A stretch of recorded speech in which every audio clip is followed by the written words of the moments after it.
For more on the draft and the owners of the #1 overall pick, let's welcome in the new GM of the Chiefs, John Dorsey. Good morning, John. Thanks for joining us. Good morning. Thank you for having us. Now, how much thought have you given to drafting this phenom, Leon Sandcastle? You know, we've been upstairs in draft meetings here now for a couple of days, and we've had a chance to evaluate these videos of this Sandcastle. He has eerie simulations of Deion Sanders, but anytime you can acquire a Hall of Fame player in any pick, you'd, of course, think about selecting a player of that magnitude. Well, you're on the clock. You have time to weigh the pros and cons. This is your first time as a GM, and you have the #1 overall pick. Do you feel like this is the most important decision of your professional career? I think all decisions you make with regards to the future of the Kansas City Chiefs are going to be very important. We're in the final stages of our 15-day process of evaluating and building our college draft board. And we're beginning to take those series of steps necessary to make those important decisions with regards to this first pick. Hey, John, Steve White here. You're a long-time college scout. And, don't need you to tip your hand right here, even though we would love to break some news here on NFL AM. But are there any quarterbacks out there worthy of the #1 pick, especially from, coming off what we saw of last year's rookie class of quarterbacks? You may think I'm dodging the answer, but we truly aren't going to get to the quarterbacks in our draft meeting and looking at them entirely until Friday and Saturday of this week. So I really can't give you a concrete answer on that. Well, there, John.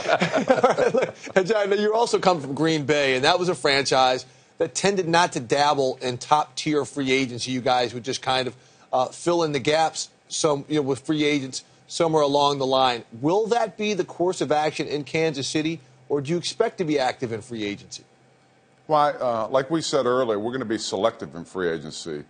Right now, my staff and I are beginning to finalize our plans with regards to free agency. We should have a crystal plan. We should have a plan in place by the time the combine rolls around here next week. Okay, great. Well, tell me this. I know you haven't looked at your college quarterback board, but would you be comfortable opening next season with Matt Castle as your quarterback? I think Matt Castle has he's demonstrated the skill to play in the National Football League. John, Eric Davis here. Andy Reid's there as the head coach. What has he brought to the organization so far? Well, I think anytime you have a coach of Coach Reid's stature and tenure in the National Football League, he's a motivator of men. He's a great communicator. Anytime when you sit in my seat and you can philosophically have the same wavelength or think in the same regards as a head coach, that's a positive. There's no hiding. Andy and I are friends, and there's nothing better than having a good working relationship with your head coach. So I'm very excited to work with Andy. You guys are friends and have a good working relationship, but at the end of the day, someone has to make a call on the personnel and have the final say. Which one of you guys have final say on the personnel? You guys keep making a big deal out of this whole thing, but, all along we have said that, that decision will be mine to make the personnel decisions, and that's how we'll move forward here. I just wanted to give you a chance to settle it so everyone else could say it. That's all. I just wanted you to clear it out. That's, we got you on the big screen. I want you to tell everybody, leave me alone.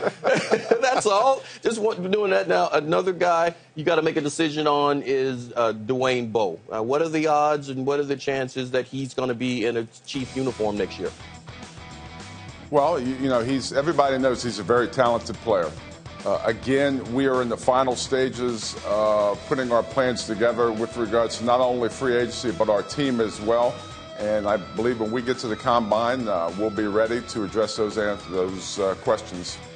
John, it sounds like you're in evaluation mode. So we know, though, factually, the Chiefs had 5 Pro Bowlers last year, even though they only won 2 games, or the previous regime only won 2 games. How much talent do you feel like you're inheriting? How far is this team away from being a playoff contender again?